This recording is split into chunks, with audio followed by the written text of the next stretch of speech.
मिथिला सुर के माध्यम से हम कंचन झा अपने सब लोगन के प्रणाम करे छी और आइ अपने सबके एकटा साँझ के गीत गाबि के सुना रहल छी।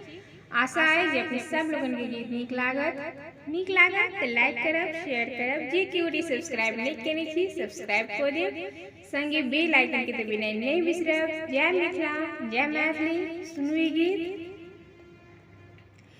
हे सुहबे दीपल सुकोहबर में साँझक बेर बितैया ना।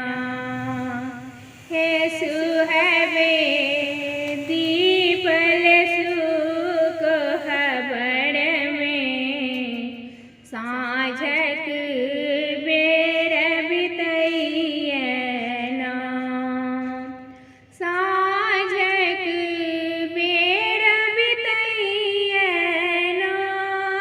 हे सुहबे बेर बितैया ना।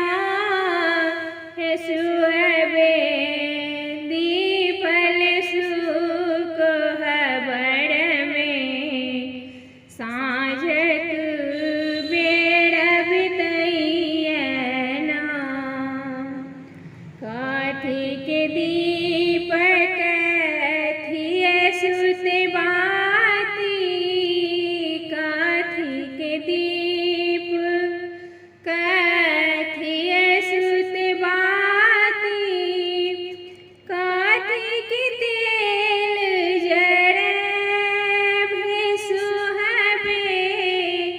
काठी के तेल जरब हे सुहबे दीपल सुकोहबर में साँझक बेर बितैया ना।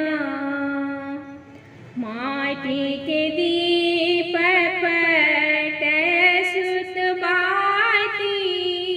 माटी के दीप पट सुत बाती।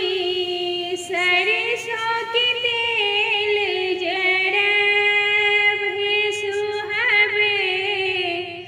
सरसों के तेल जरब हे सुहबे दीपल सुकोहबर में साँझक बेर बितैया ना। जड़े लागल दीप झमके लागल बाती। जड़े लागल दीप झमके